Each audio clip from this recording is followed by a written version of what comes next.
Hello, everyone, and thank you for joining us today for this Nuke Live event. We have had a really good chance of being together in London a few months ago, and we did these great conversations with all the PMs, and we have already published two of those. We will have a look at the third one today, related to kind of the node graph part and artist tools and multi-shot. So we are going to start with that, and then we will jump into a live Q&A with all these incredible people around me that we have today. So we are looking forward for your questions. You can put them on the chat as the video is going, and then we can have a conversation at the end. So on that, let's jump straight into it. Hello, everyone, and welcome to this YouTube with the whole Nuke product team. First of all, thank you very much for all the feedback that we have gotten around the release, but not just at the release time, but all the help throughout all the beta periods and all the feedback that you have given us from the start of the projects all the way to actually now being able to see them in production. We wanted to be able to, instead of just showing you demos, kind of actually showing you a little bit of the behind the scenes of why we've been doing this and that feedback that has come from all of you and how we are trying to bring things into Nuke that really affect and improve the ways that we are working as compositors and as VFX artists. So with that said, we're going to start with something that we think is about really your day-to-day. So for that, I actually have with me Anais Torreblanca. Before we jump into it, tell me a little bit about yourself. I am Anais from Spain. I came to London for the weather and stayed for Nuke. We all did. I was a compositor and an editor, and I've been around for 7 years at Foundry. We have, again, one of the pillars of compositing that we actually tweaked this time, and that is Roto, obviously. What have we done? What was the problems that we knew were there, and how did we try to fix them? Every artist works with Roto, so everyone knows how the Roto node can become slower and, well, a little bit painful to work really when you're working with large scripts. So we have made a lot of improvements. So no matter which kind of artist you are, you can be working on a keying, cleanup, anything, you will have to Roto. By example, if you have a lot of splines, either you did those in Nuke or you're bringing those from other software, the node itself will be way more stable. But also when you are working it, and when you are working on it and review it in the timeline, the caching process is now way better. So by example, if you are doing specific changes per vertex, or you just do one change in a spline, you will just need to cache those specific frames instead of the whole sequence as before. So the caching improvements is massive, really. I used to teach Nuke, and we always said, only use this amount of shapes and then have multiple nodes or break it this way. What we're saying is now you actually get back into being able to have all those shapes in a single node. And then when you're making changes, you can actually see them in playback. What else have we done to make those changes easier? We have also made a couple of things, like the way that we calculate motion blur, it was also quite heavy. We have changed the way that we interact with motion blur from the Nuke side. So nowadays, working with motion blur in Roto tools would be like also faster. So now you can see the bubbling because you can play it back.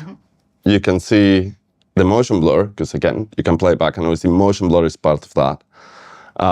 You can tweak faster for the playback, but at the moment of tweaking, it used to be laggy. Yeah, correct. We have also made changes there. So if you have a splines and you were like just dragging a few points around, it will be slightly bumpy.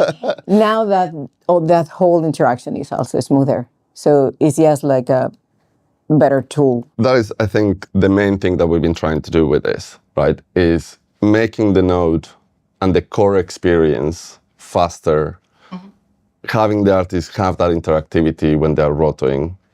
We know that Roto is very precise workflows, and by having the interactivity, you will get there. And so we hope that people can now do a lot more with Roto in Nuke.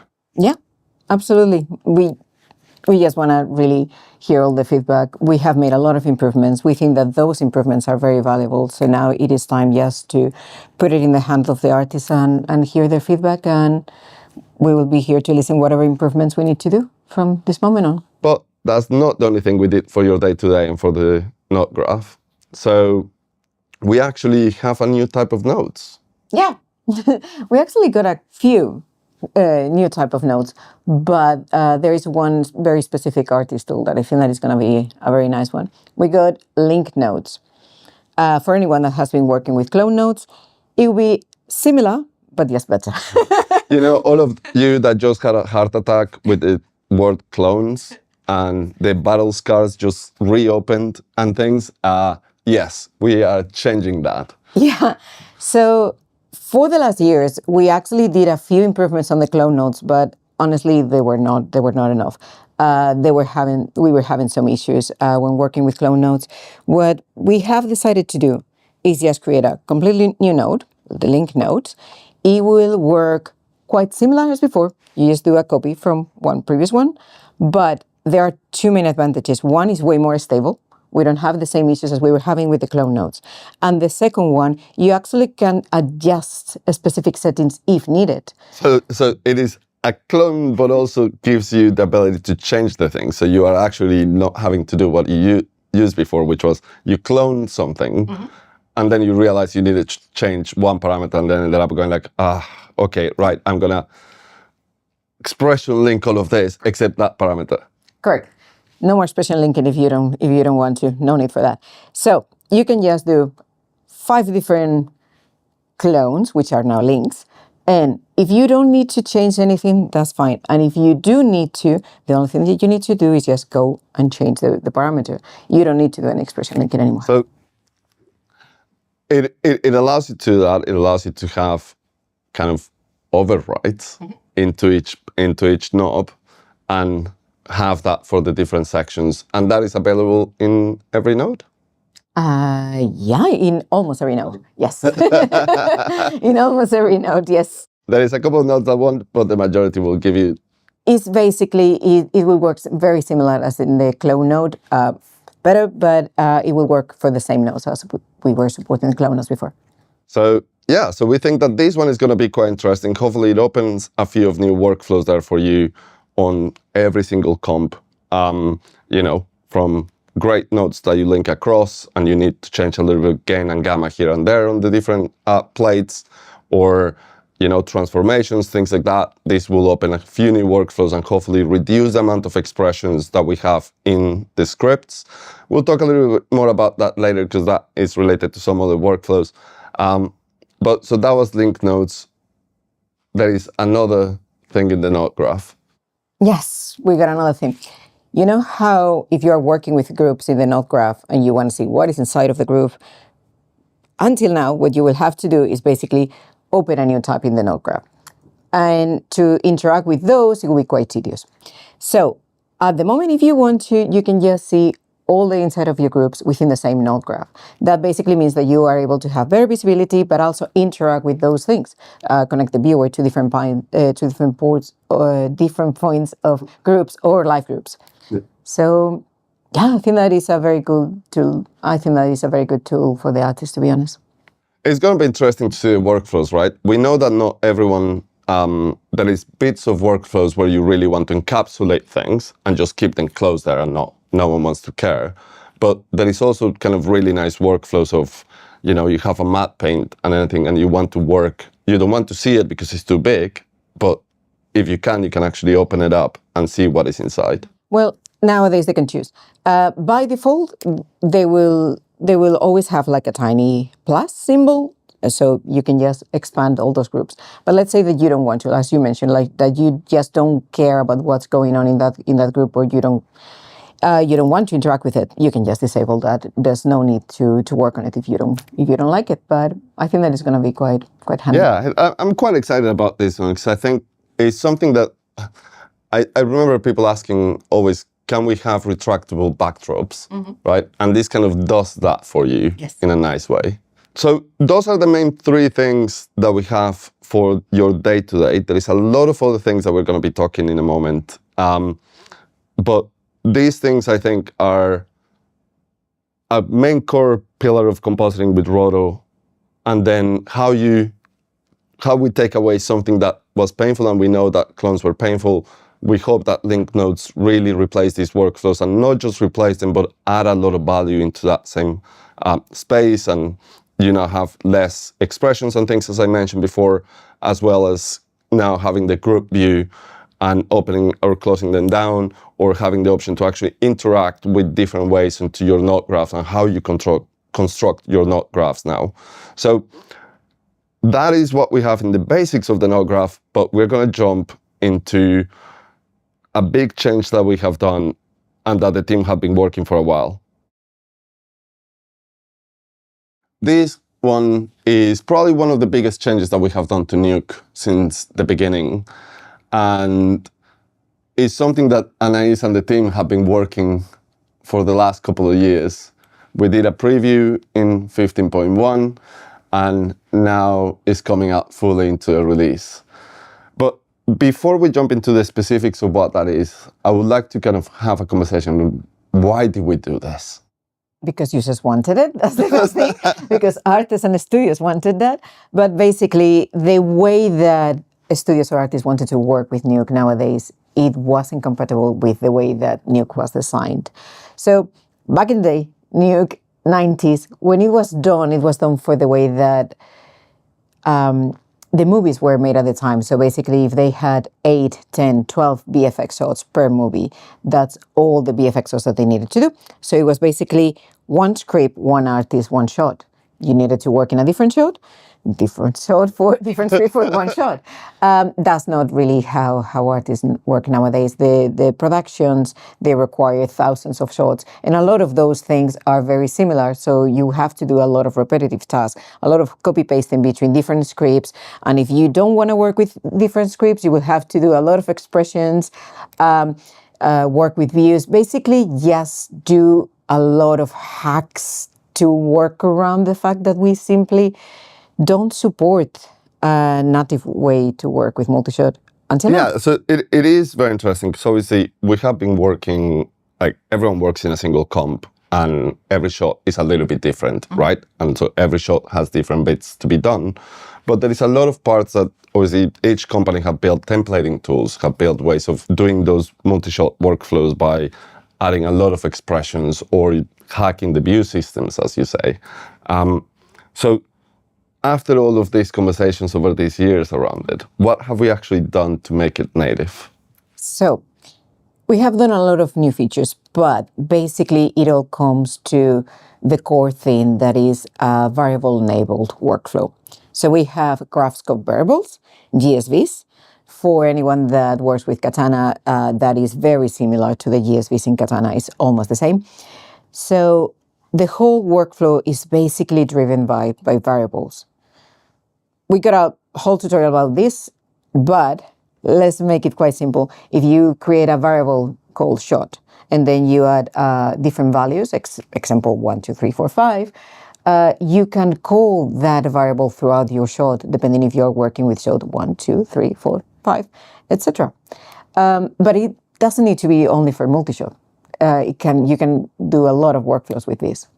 So it's a full core infrastructure part that is the variable-enabled workflows that enables GSVs, and then we have a bunch of features on top of that to enable, as you say, multi-shot and a few other workflows.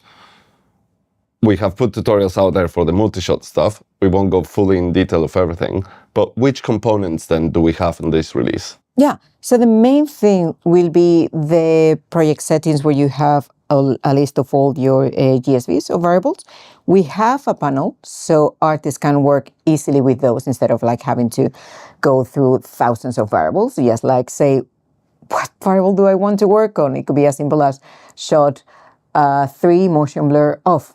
We also got variable switch, which it works very similar to the original switch, but it is driven by variables. So in the previous example that I did, you can choose if I'm going to work with shot 1, 2, 3 and connect the different inputs. we also got variable groups, which are also connected to the group node internal view, as I was mentioning. So you can work with variable groups or live groups with variables and see what's inside of them as well. So that's actually an interesting point to bring back, right? So I mentioned before around that people had requested the backdrops to be collapsible. So we decided not to do the backdrops because we added it to the groups, because these workflows allows us to actually have variables attached to those sections and make them scopes. That's correct. So the part that you mentioned, scopes, that's the main difference compared to Katana. So imagine that you are working with 5 different shots, and you need to do specific changes to one of those shots that is still very similar to the other ones, require more thing. You can do a variable group. That's one of the options that you have, and therefore you will have different scope compared to the previous one. There will be something, let's say, a root level, and then a different scope for this specific shot. That means that you can apply specific changes for that shot way more easily within the same script and also within the same node graph, because you can interact with those. With the nodes inside the group. Correct. Right? Which is probably, we didn't mention it too much before, but it will give you as well a better visibility and readability over your script. And you also have the interactivity of actually working inside it. Exactly. And then if you combine that with all the other tools that we mentioned, you suddenly got a workflow that is way more powerful than before, and native and less hacky. And also if you bring back the link nodes, suddenly you can do all those changes that you want way faster, less copy pasting, and do a specific changes for the ones that you need. So for those specific shots, you can just do a specific changes with the link nodes. And I think that is just a way to work a scale way easily. Actually, that's, again, kind of bringing it back to link nodes, right? We said, well, they're like clones, but part of the thought process of adding overrides to link nodes was that this multi-shot workflow, so now you can actually use it to make the changes for the different shots while you're still controlling multiple areas of the shot at the same time. Yeah, exactly like that. So if you're working on similar things, I'm always referring to shots, but it's not only that. But if you're working on multiple shots, you still need to do a specific adjustments to all of those. So now it's just like way easier to do those things. So actually, this actually opens it up, right? Some people will think, oh, this is only for the big shows and you can template this for multiple shots and everything. But we don't think that that's the reality of this, right? No. Yeah, you can do a lot of things with the variables workflows. 100% you can work with multi-shot if you are having a lot of, if you're working with episodic and you have a lot of similar shots, this will be easier. You can do those templates and you can work, and your artist can work faster instead of spending a lot of time just copy pasting. But also you can do different changes in your script that will make you work better and faster. Let's say particles, different levels. You can just turn on or off your particles if you want the script to work faster, but also change different settings. Let's say that you want low, medium, or high level on particles, depending on the specific shot, or also turn off motion blur throughout all your script. You can just have a parameter that is like motion blur off until the moment of rendering. And rendering, by example, you can also do different settings for render with the variables. It could be also very helpful for studios working with commercials. So I think that that's an important bit here, right? These are workflows that people have done in the past, again, with expressions and Hacky. A lot of you, and we all have done it, having a no-op or a node somewhere that has, or in the root that has values, and you drive expressions all throughout your script, and suddenly your whole script looks green when you turn the expressions on. How is that different from actually using GSVs for this? It's easier, cleaner, and more stable. And yes, like a better performance. But also, once the template is done, your artist will be able to interact with those more easily. And the performance is better than working with the other hacky ways. So, and I think it is important to highlight that, right? And I'm going to drive it into a different point in a second, but I think that it's important to highlight that the expressions, for more that we love expressions, and that's one of the reasons why Nuke is so powerful, it also, once you have a certain amount of expressions, it also kind of slow down your scripts and everything. So this is a way to solve some of those problems. Correct. When you're working with the variables, the performance, the overall performance is just better than the expressions. So the other thing that I was going to pull you into is because you just mentioned it as well in that workflow is making it easier to artists to interact with. So how can they, because before they could have this little node or they have somewhere in the preferences where they have extra kind of things that they had added. What have we done for them to be able to access the variables easier for them? So we actually have a panel. So the main place where you will template your variables will be in the project settings. That can grow to a point that you can have thousands of variables per script, and you obviously don't want to look for one specific variable, or you don't want your artist to spend time looking at that. So we have created a panel, and basically once that you add a visibility option within the settings, that variable will appear. That means that you will only need to interact with the things that you want. It can be as simple as on this sequence, on this shot, motion blur off, and I want this render, or sky on, sky off. Or different styles if you want to change between different versions. I think that's the thing, right? Is suddenly the artists don't have to go and find a given node, or don't have to. We are actually creating a space for the artist or the pipeline to build a whole panel that really is a lot easier to use. Yeah, it is. The feedback that we had so far has been quite good. So I really can't wait for more studios to play with this and hear their feedback. But we launched this in 15.1 as a tech preview. And there has been already a few studios that have used it in production. So...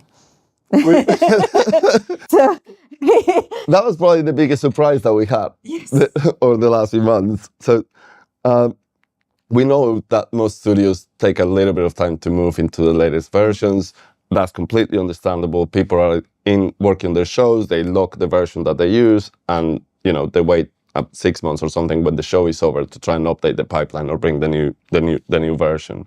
But with this, we had this beautiful surprise. Yeah, it was quite great to try to explain a couple of studios how this feature works, but they were able to just tell me, let me show you how we used it in production. We already did. So I think that the set of features is incredibly valuable, and studios are really jumping to use it. So I don't know, the whole team is just very excited to hear about further feedback and to hopefully make artists spend more time being artists and less templating things.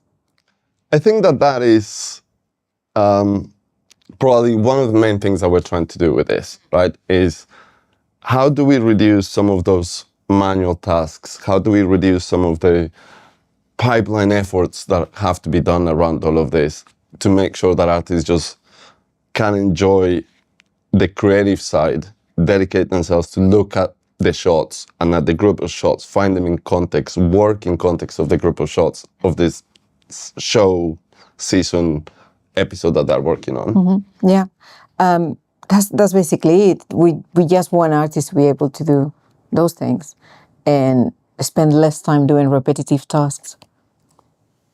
So with this, I think we're really excited what people can do with this. We saw it during the beta period and during the tech preview, and we were so surprised that people really jumped. So we knew people wanted it, but that was a massive surprise to see the amount of people that are actually introduced to it. What do we want now? I would like people to use it. I would like this to be helpful, and I want feedback. Really, I would love to hear how is this solving any problems, and if it's not, what else are we missing? What are the workflows that they are using it that we didn't think about? Because I'm pretty sure that they will be using it for different workflows. Yeah, are you saying that artists use Nuke in ways that we never thought? Yeah, I know. Unexpected. Unexpected ways? But yeah, we got a lot of information out there. We got the tutorial, we got documentation. I think that we got everything for artists to jump into it straight away. So really, we just want to hear how are they doing. So with that, obviously that is a massive change to the whole architecture of Nuke. It is probably one of the biggest changes we have done in the lifetime of Nuke. We think that this will really change how we all work and how we comp, how we template, how we do everything around the compositing side based on these new variable systems, how we can simplify that workflow. So please play around with it, but also we are about to go into a live Q&A on this. So let's have a chat about it.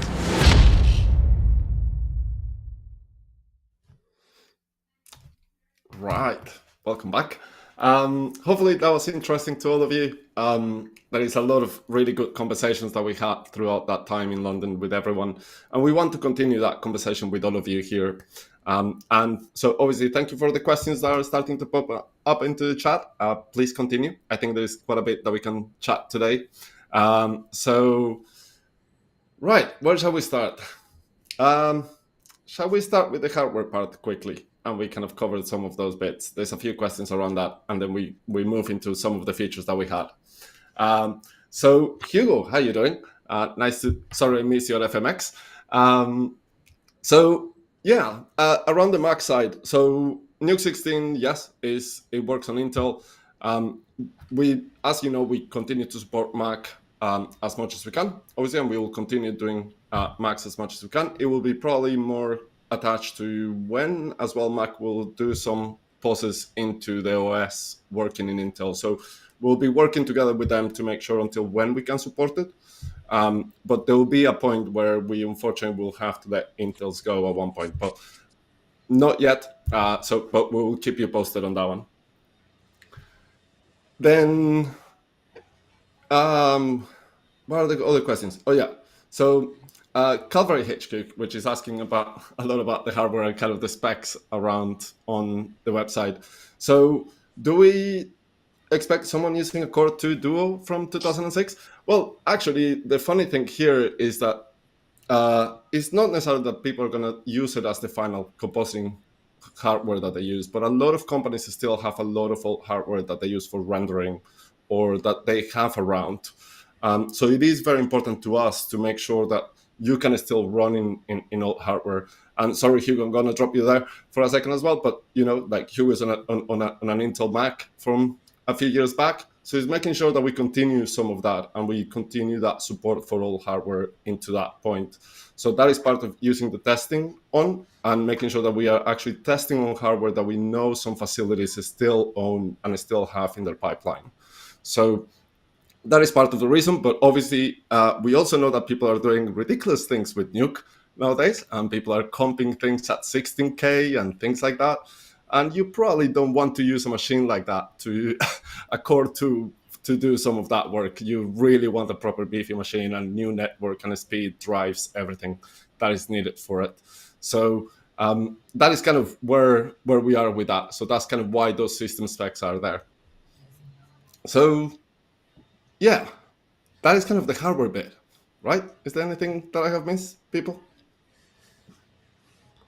All right. Cool.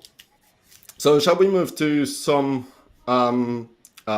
questions around kind of the actual release and bits on the release? Shall we say that we start with the 3D system? Actually, I just saw that there is a new one there. So when is the new 3D system coming out of beta, and is it possible to render environmental lights yet? And that comes from Xavi Borque, I imagine. Jonathan, do you want to jump onto that one, on what we are thinking? Yeah, sure. Hopefully the 3D system is going to be coming out of beta soon, maybe this year. That's the intention. And just to reinforce that the old system, the legacy system, will still be working for a while. We're not exactly sure when that will be deprecated, but the new system hopefully will be coming out of beta, at least initially, for projection workflows and the primary comp workflows that people really want to use it for this year. And then rendering environment lights. You can render environment lights as specular reflections off of a surface, but there's no diffuse environment, so there's no secondary illumination quite yet. So the primary, the ability to do reflective surfaces in environment lights, that is working. Cool. So yeah, so a lot more that will come through the 3D system, and just kind of to iterate Jonathan there. Like the two systems will be there for a while, and obviously we will deprecate one, but there is a lot of really cool, interesting things on the new one, and we want to really see people kind of using the new USD system, and see the value of all the stuff that we are putting in there. Right. So what else do we have? There's some questions about the AI tools or future prospects with that. Yeah. I could tell you a little bit about that. Sure. Yeah. So there certainly has been, as if you're familiar with Copycat and Cattery, those are the big tool sets so far in our product line. And an important delineation is that the stuff that's in Copycat there that ships with the product, you train yourself, right? So that means that you're free of licensing worries with the IP, the intellectual property of what you train from your project in Copycat. And then there's Cattery, and that is a bunch of models, external, commercially available models that have been ported into the CAT file format that's being added to all the time. There's some as recently as like the last 6 months with Segment Anything and Llama, for example, updated. Beyond that, there is some research going on. We can't tell you much about that at this point, other than that we've got some ideas, and you'll be hearing about it more in the future. But that's definitely part of that vision.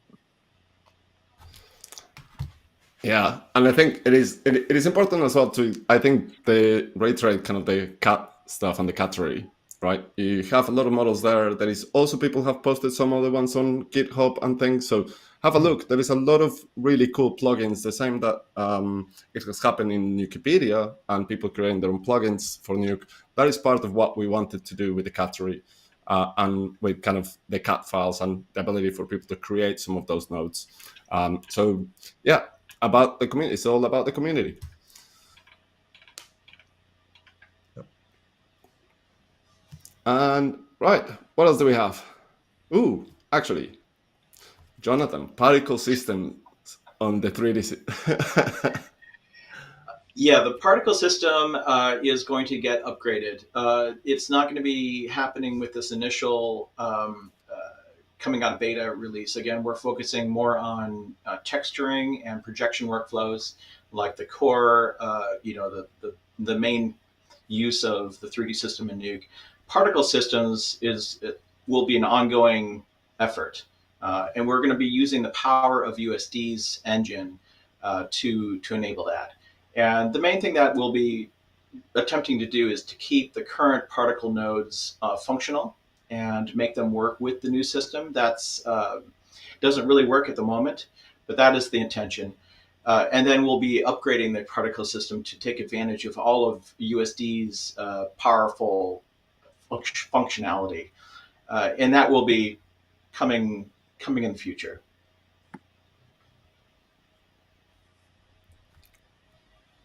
Thank you, Jonathan.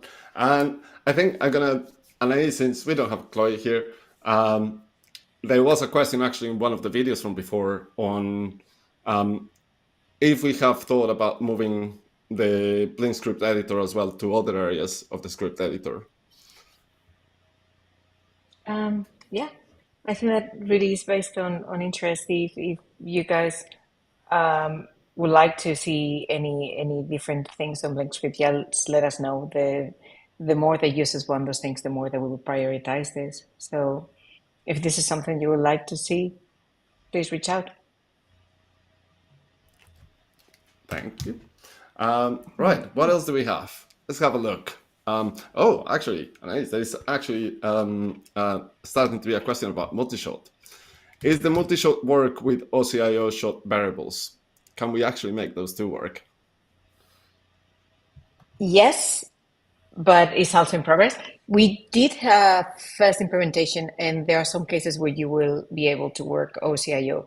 For a bigger implementation with OCIO, we will need to wait a tiny bit more of time, but it is definitely on the roadmap and one of the priorities. Cool. And I actually got a question, if I can, just to throw it out there. Has anyone already tried the variables workflows or the multi-shot workflows? If anyone has, it would be nice to hear what are you guys trying. Cool. So in the meantime, while we see if people come back up in there and tell us a little bit if they have been using multi-shot and variable enable workflows, there is a few questions around education actually. So I'm a beginner with Nuke. What do you recommend is my next steps? I'm experimenting with the basics of Nuke so far. I'm going to open that to the three of you because I think that will be quite interesting feedback from everyone a little bit. Who wants to start? I can start. Play around, have fun, take a couple of shots, and try to maybe imitate looks instead of like focusing on copying notes specifically. Try to find ways of doing something that you want to do, and from there maybe learn specific techniques. Yeah, I would add that if you're used to layer-based compositing, welcome to the world of nodes. It's a wonderful world. And think multi-channel. That is that pipe between nodes is not just RGB, it can be dozens of channels in a multi-channel workflow, and you can do things with an amazingly simple node graph that is very complex, mixing speculars, shadows, depth, motion blur. Those things can all be pulled out at any stage in your graph, and that's one of the big powers of Nuke historically. Yeah, exactly. Nuke is the good analogy is it's like a Lego box, right? You've got all these tools, but you're confronted with an empty blank canvas initially. And so you have to kind of just begin by building the base of what you want to do. I want to be reading images in, I want to be manipulating something, and think about it from a step-by-step point of view. When you're building a Lego project, you want to be building up.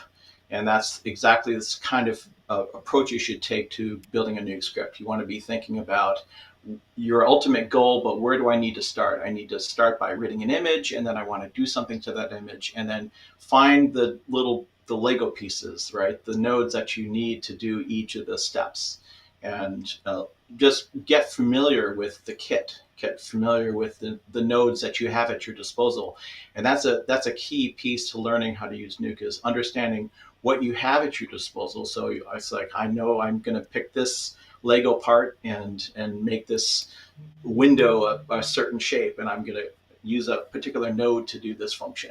And so it's really familiarizing yourself with the tools that you have available to you, and being able to build on that. And it's very difficult to follow all these three with those good comments, but my only one is actually going to be photography. As a VFX artist and as a compositor, just think about photography and learn about lenses and take it from there. And obviously we have Foundry Learn as well, so there is a lot of information there. Really great tutorials from a lot of people that is actually in this chat as well, on everything. And obviously there is people that do full training with Nuke, like Hugo, that obviously is there, and some other guys that are kind of around. So go around. There is really good compers and artists around that really teach Nuke in a great way. So there is a lot to learn in the whole process, and talk to people, talk in the channels. There is really there is nothing like sharing knowledge with people. So try and share some more. Right, where shall we go now? There is another one for the multi-shot side.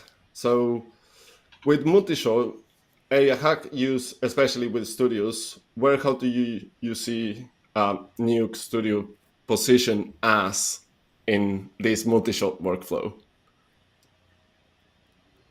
So an ace wheel, Jonathan. How do you think? What do you want to talk about there? Wow. So I think people are starting to make the connection, and I think this comment maybe adds points that between sort of pipelining and doing shots in parallel, which is really empowered by the variable enabled workflow, or what we sometimes call multi-shot. It's a lot more than multi-shot. It's multi anything you want, and very controllable. But they're making the connection, I think, to editorial, because once you start working on 10, 20, 50 shots, you could start thinking about 150 or 500 shots at a time. Then you've got sort of a timeline problem, and we are already starting to join those dots, join those threads. It's quite possible that a workflow could start with a conform of an edit, could pass its way into a parallelized compositing process, and then come back to an editorial review workflow where you're still kind of thinking of those sets of shots. So watch this space. This variable enabled workflow is a big sort of paradigm shift for Nuke users historically. While some customers have built their own, this is a real built-in way of doing this with variables. We expect to add more in the future, expanding through the whole sort of family of products. How's that? Yeah, that is Nice. great.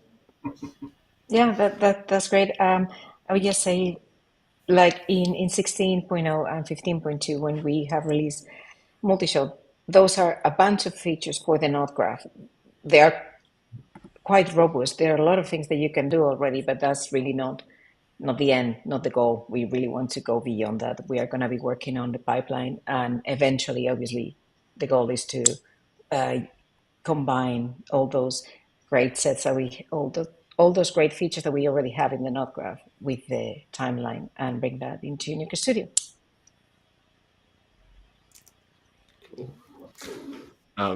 So yeah, there is a lot of things that we have in there. Obviously, there is with this area there is a lot that we'll be doing, right, and a lot more. This was the first version of it, so there is a lot of things that will come through it.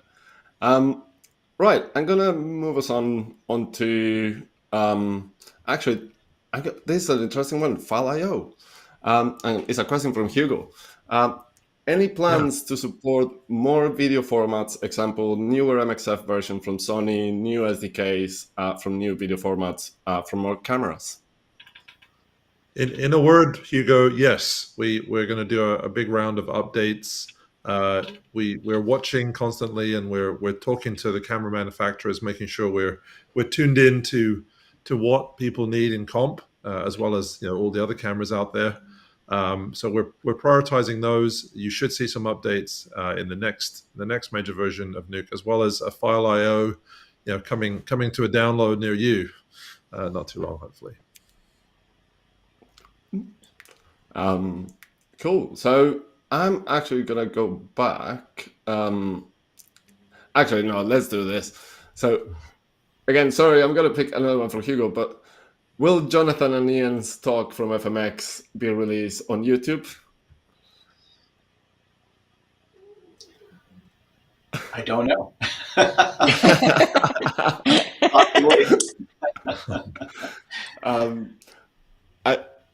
I think it will come from the FMX guys. So I think some of those talks get released later on. I think it will be a pleasure for all of us that didn't manage to be there in that stage and see Jonathan having that great conversation with Ian about the history of Nuke. So I think hopefully we'll have it online at one point. Rebecca says that it's available on FMX on demand. I don't know if that means that it's already on YouTube, but for those of you that were not there, that I think that is most of you, I would say that it was very cool. and we were very excited about the conversation. And when Jonathan showed his shot of Titanic, one of the first ones, the whole room was clapping. Yeah, that was a long time ago, but it is a good a good feeling for how long this tool has been in use, in practical use. It's been 30 years now that it's actually been in continuous use. Wow. Again, I really want to see that conversation because I know it was really good fun. So jealous. Right.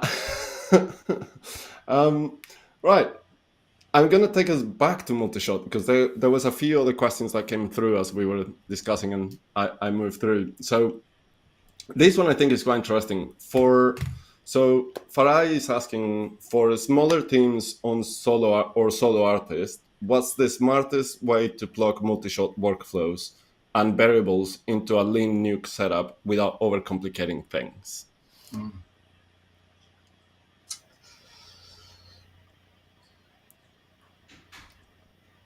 Would you like to reply to this one, Jonathan, or should I go? Yeah, I'm thinking. I think the challenge is that variable enabled workflows and multi-shot is really designed for large numbers of shots. That was the original concept, but that's not stopping you from using it in your day-to-day workflows. But just to keep in mind that you have to kind of think ahead when you're doing variable enabled workflows. You have to think about what I need to have switch, what I need to have change. It's sometimes difficult to, after the fact, add in a bunch of variable functionality. You can do it, but it behooves you to think ahead for thinking, what am I planning on being able to change? Obviously, the shot is an obvious one, but whether or not I need a different blur, or color correction, need variables to control those kinds of things from shot to shot. And yeah, it's really trying them out. You're going to be putting them in expressions and using switches, so you can dynamically change your scripts over time to support variables. But it's always behooves you to think ahead for what are you planning on being able to do with a particular shot. And that will allow you to set things up more cleanly and not have to scramble at the end trying to add in functionality when you're trying to get a shot out. You don't want to be trying to deliver a shot and realize that, oh my gosh, I need this particular switch and I need to then retrofit that switch into a bunch of scripts. So the more you think ahead, the better off you'll be. Do you want to add anything, Anais, to that? No, I think that's great. I would just say, if there is a chance that they're referring to variable enabled workflows and not only multi-shot, there will be also other things that they will be able to do. For example, setting different renders. It could be renders for the dailies or renders for deliveries, because there will always be a little bit of time that you will have to spend setting up the scripts or the variable system before you actually use them. So there may be a few workflows that you are using all the time besides just the multi-shot, like the different renders. You could start with those things and then build up from there. Like you can have a simple variable system at the beginning and then continue to make that more complicated. One way that I've thought about it is you could imagine a sort of a template that works for every shot that you have. Like if you're rendering an animation, like a 3D CG animation short film, you could potentially have all your passes exactly the same and be able to make one template that renders every shot, and all you have to do is change the reads and change the write and change the frame range. And theoretically, that could be a very simple multi-shot system. However, you're going to want to make a tweak on shot 11. So that would be one that you would isolate out and say, in the case of shot 11, I want it to do this slightly different thing, but everything else is the same. And then in the case of shot 14, I wanted to do these two things. In the case of shot 20, I want to do these two things. These are the overrides that are basically taking that shot and taking it down a slightly special route, but still it's within that template or within that structure of the variable controlled script, if you like, or graph scope variable, as we call it. It's changing the scope of the graph for that particular shot. And that's where you could start from. I think it actually leads us to a question, Anais, from Dennis, which was, can you render multiple shots in that workflow? Yeah. Jonathan, would you like to reply this one? I can, but you're going to be better at explaining this than me, probably. Yeah, I mean, when you go to do a render of Nuke on a render farm, you'll do that through some command line usually. So you'll start Nuke up via command line argument, and you'll pass the script to it in a frame range or a frame number that you want to render. In that same exact command line path, you can then specify the values of certain GSVs. So you can specify that you want to set the shot to shot 1, shot 2, shot 3. You can pass in the values of those GSVs through the command line, and therefore Nuke will start up with those variables set to that value and therefore render in that context. So that is the primary way that it will likely be used on a render farm. Yeah. Thank you. I remember that we actually got some documentation for these, so you can go to the Foundry Learn variables command line render, and you will find it. I'm pretty sure the command line for these is var. So just find it for that. Thanks, Jonathan. Yeah. Oh, I was going to follow up with what Will said, which is one of the, and it's to multi-shot and how to set up naming conventions turns out to be a very important thing. So if you're working on a bunch of shots and there's no commonality between the shots, like the names of the shots are each some random word, or they're organized in a very chaotic way on your file system. That's some of the challenges that you'll start to hit. Is the variables work best when you have good name conventions for shots, for sequences, for jobs, that kind of thing, so that you can embed the variables in various places and use that commonality between the organization of your content. And so it really behooves you to think ahead for how you organize your content on disk, how you name things, because that will help you in the end. And most of the large facilities have a lot of restrictions around that and tight control around naming conventions for that very reason. Thank you both. So I think that was on the multi-shot side. So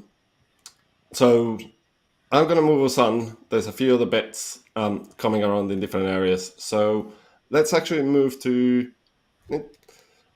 Deep. So Soul of Vengeance, I think. Any plans of updating and improving the collection of default Deep nodes as well as Ray Render for Nuke for the releases?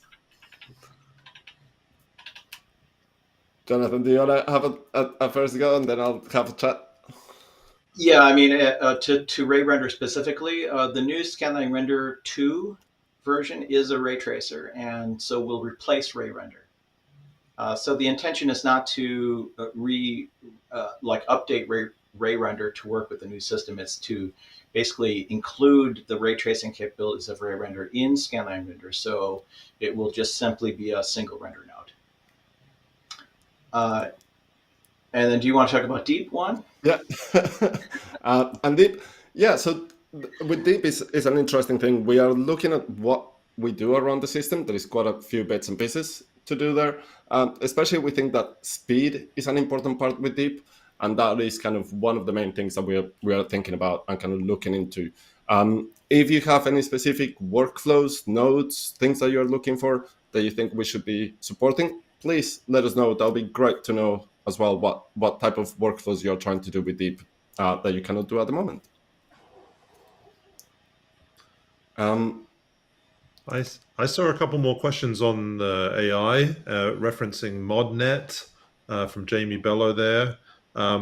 It's crazy, but sometimes the mats are not working well. Well, image segmentation, especially stable over video, it's an evolving technology, right? It's getting better. There are new models out there, and we're adopting them and putting updates into the category. But it's some things it'll work for, some things it won't. I'm amazed that it seems like every year there's something new and better for a take on depth estimation or isolation of people and objects. So you should expect the latest and greatest to arrive in Katori. Can we extract splines? Well, that's a tricky one, right? That's not really what these tools do. They're image to image. In other words, they take a ground truth and they produce another image, whether it's a matte or a normals or a cosmetically beautified face or blue eyes, like in the Dune movie, all done with Copycat, by the way. But but does that necessarily produce parameters, metadata, splines? Not at this point in time. But I certainly think it's something that our research folks are interested in and investigating what the possibilities are.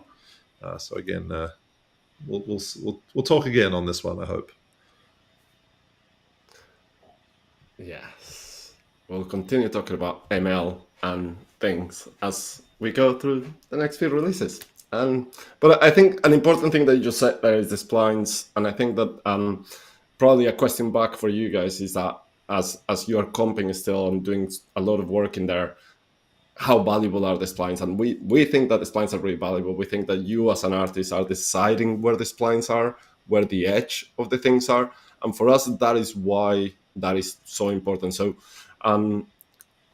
yeah, it will be great to continue to listen to you on that area and what you want in there. And that's also why we did the improvements in Roto and the speed improvements in Roto for this. Right, where shall we move on to now?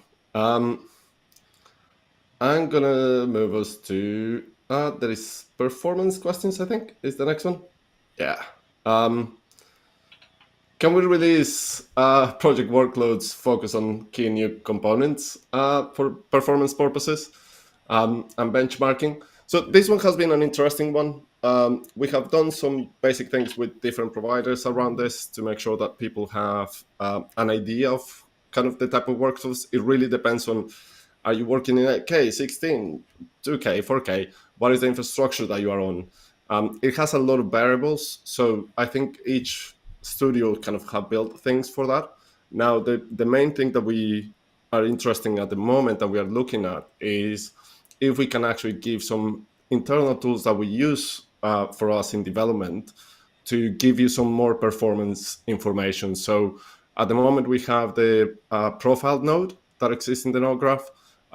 We have the -p to run Nuke with, so it will give you some information of the performance of the script. And again, with the node, you get more of a visual understanding of that for artists. And we are thinking how we can expand some of those tools to give you a better understanding of what is the performance and how is the performance of Nuke in all those systems.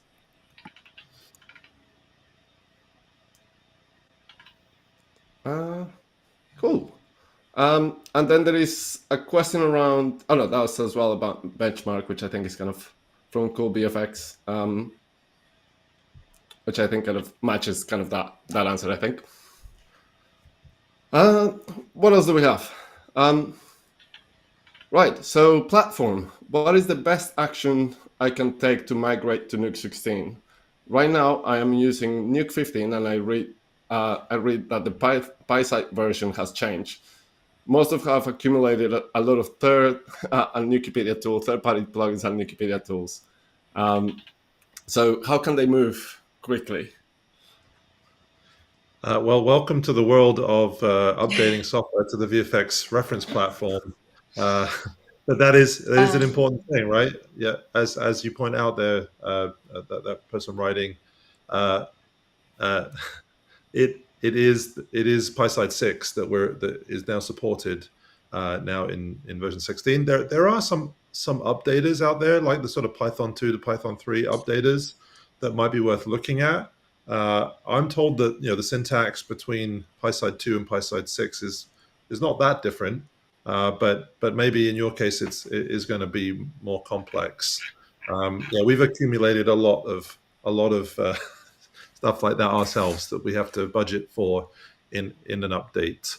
I mean, I'd suggest reaching out to the community for tips on that update as well. Yeah, I would also like to say, obviously, if you need to change to 16 because you for any other reason that is obviously something that you will need to do, or for some specific features. But if, for example, what you were interested in are some specific things as the multi-shot workflows that we are talking about, or the road improvements, those are in 15.2 as well. So you could stay a little bit longer in the 15 series and if you need to, and then upgrade to 16 whenever you actually have to do so. And I think as well, and probably we'll get shared on the chat, we actually have a article on how to do that easily, especially for some of the Nukipedia tools that we know that is some basic changes that you can do, and a lot of them will work.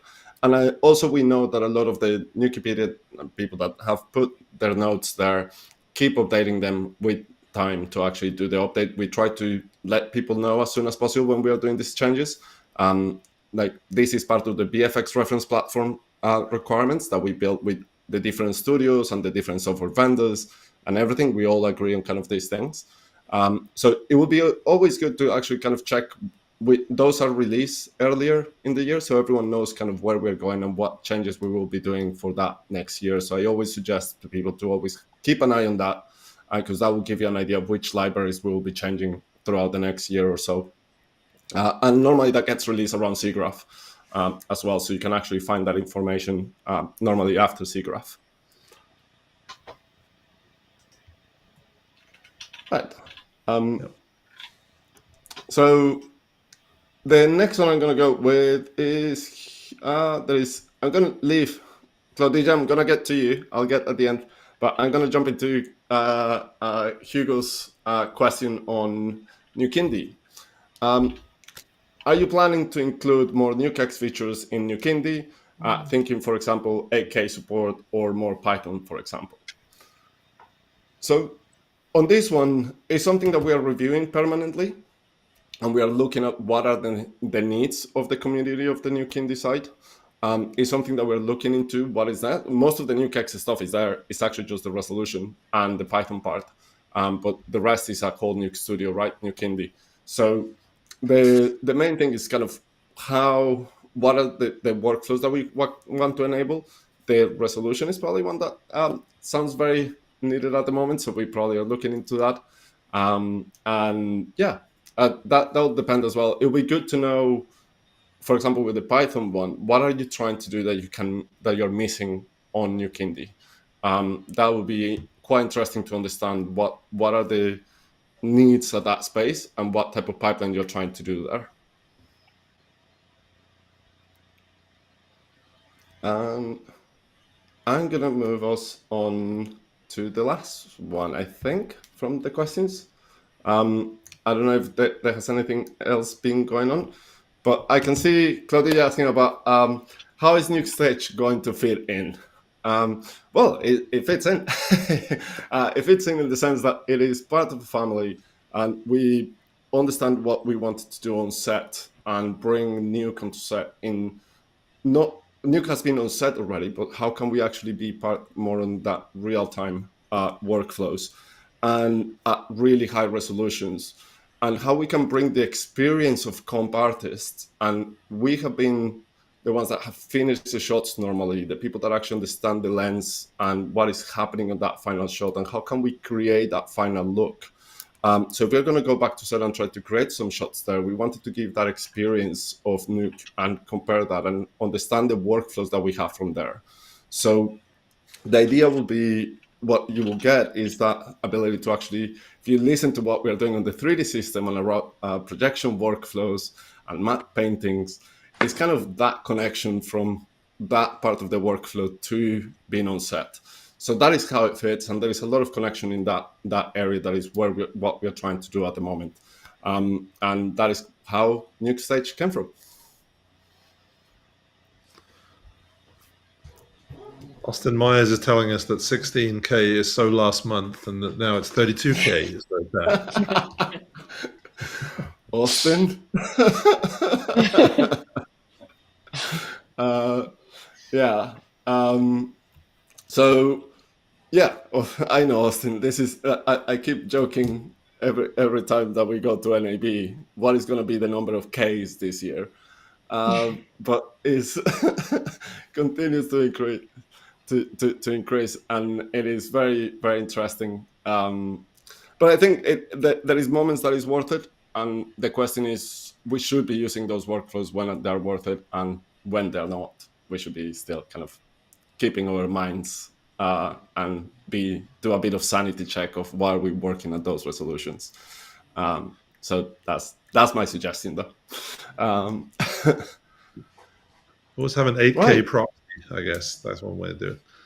Yeah.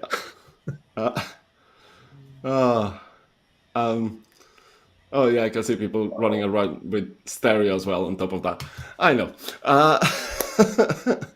So I think I'm gonna give 2 seconds. Is there any last questions from anyone? No? See, 2 seconds. No. People, thank you very much. It's been a pleasure to be with you and chatting with you. It is a pleasure to have, obviously, thank you, Jonathan, Will, and Ais, for being here with us and having this whole conversation, and being so honest with everyone on where we are, what we're trying to do. And this is what we're looking for. Continue the conversations on the forums, chats, LinkedIn, anything that you want. And hope to see you soon. Thank you, everyone.